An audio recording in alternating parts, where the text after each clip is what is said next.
Okay, so today we're diving into something really cool.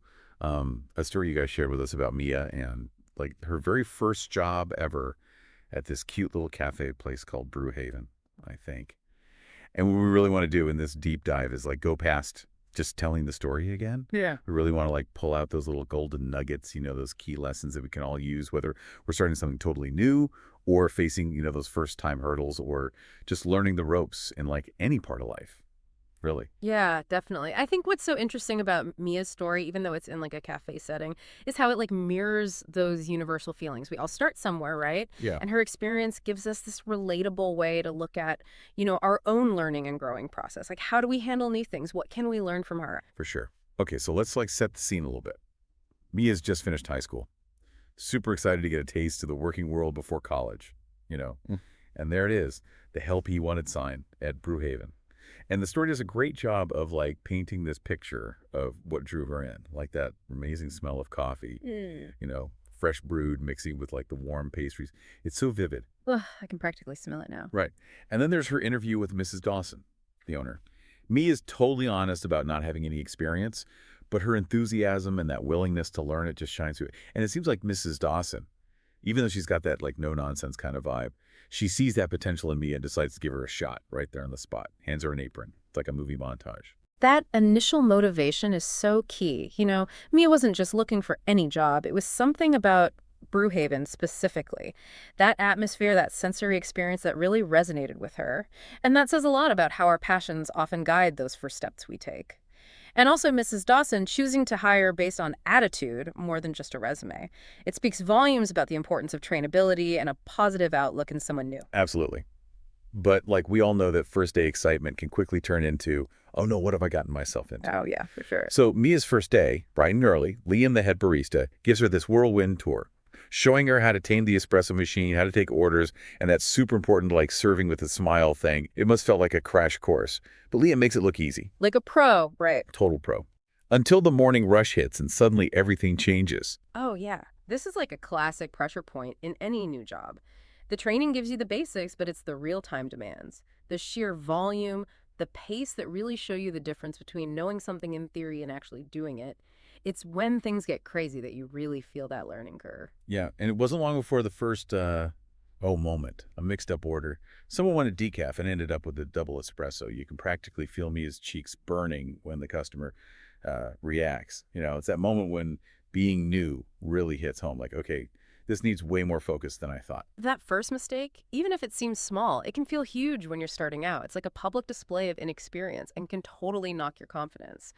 And the customer's reaction, even if they didn't mean to be harsh, it highlights that immediate accountability that comes with service jobs. What's interesting is how Mia handled that feedback. Did she see it as a failure or as part of the learning process? Yeah, good point. Well, that was just the warm-up act for what the story calls the Great Spill Disaster. Picture this. Mia's carrying a tray piled high with cappuccinos, then boom, trips over a chair leg, and then it's slow motion disaster. Hot, foamy coffee going everywhere, over the counter onto the floor. You can hear that splosh silencing the entire cafe. Oh my gosh. Total mortification. And then Liam just says calmly, first rule, balance is key. Wow. I bet her cheeks were on fire, but she grabs a mop and you can tell she's made up her mind to master this thing. That great spill disaster is like this powerful visual of how even jobs that don't seem physically demanding can have those unexpected moments.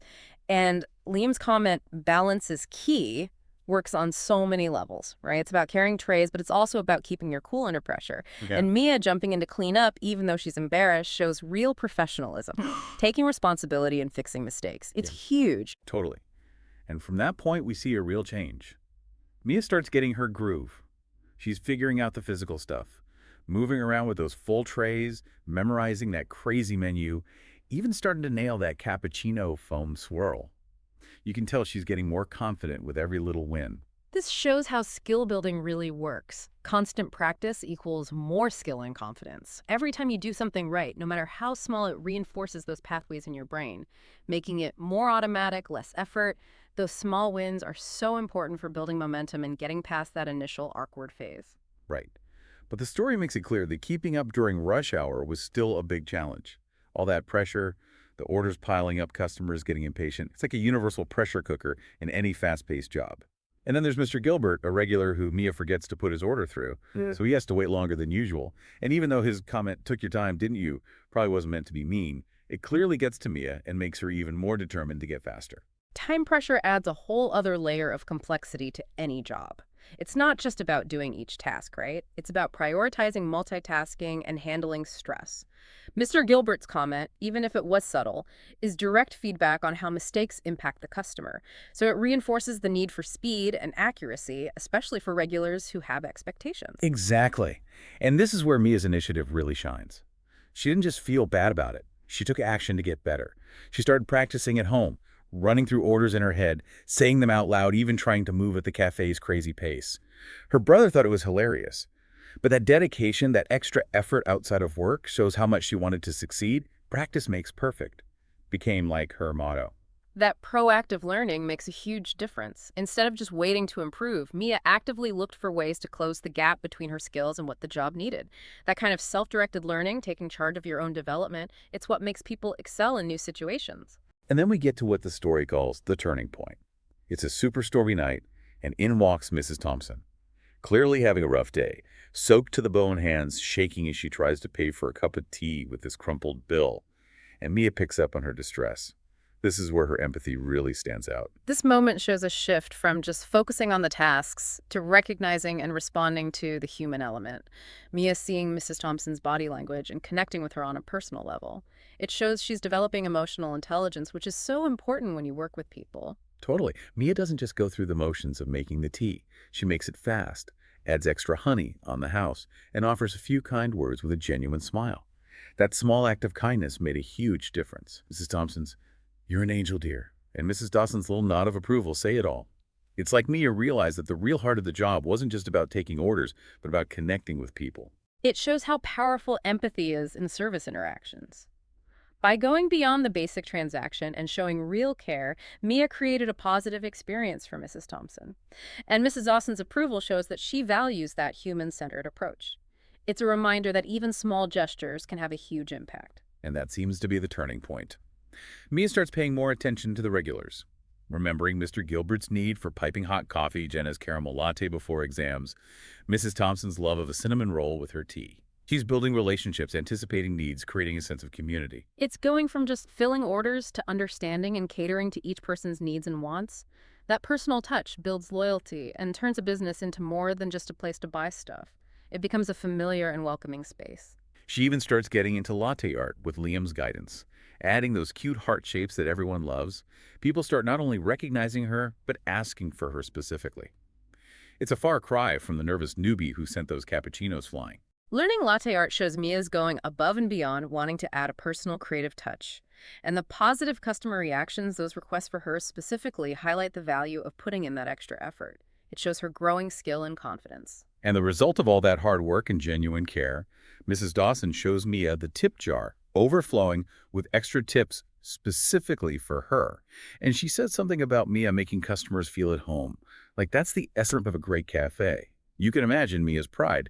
It's proof that all those early stumbles and the effort were worth it. That overflowing tip jar is solid proof that Mia succeeded in building rapport with customers and making their experience positive. Mrs. Dawson's feedback reinforces the idea that in hospitality, creating a welcoming atmosphere is as important as the product itself. Mia's pride is well-deserved. She earned it through her dedication, her resilience, and her genuine care for the people she served. So by the end of her first month, Mia's a completely different person at Brew Haven. Not the unsure newbie anymore, but a valued part of the team. And as she takes off her apron at the end of a shift, the cafe, which started as just a job, has become something like a second home. Mia's journey in the first month shows how quickly you can learn and grow when you're engaged, motivated, and open to new things. Going from feeling like an outsider to being a contributing member of the team is a huge step in any new environment. And the real lessons here, the lessons for a lifetime, as the story calls them, go way beyond just making a perfect latte. It's about being patient with yourself as you learn being resilient enough to bounce back from mistakes and understanding the power of simple kindness. Mia learned not just how to serve coffee, but how to serve people with care and warmth. And this first job wasn't the end goal for her. It was just the beginning of her journey. Exactly. Mia's experience is a perfect example of these universal principles. Patience is key when you're learning anything new. Resilience gives you the strength to keep going even when you mess up. And kindness, as we saw with Mrs. Thompson, creates a ripple effect, making things better for everyone. So as we wrap up this deep dive into Mia's first experiences at Brew Haven, it's clear that even everyday moments can teach us valuable and lasting lessons. These aren't just skills for working in a cafe, they're life skills you can use in anything new you try. And this brings us to you, our listener. Think about a time when you were like Mia starting something brand new. What were some of those rocky starts you faced, and what helped you find your rhythm to get through them? And remember those moments of connection, those times when a small act of kindness, whether you gave it or received it, made a real difference.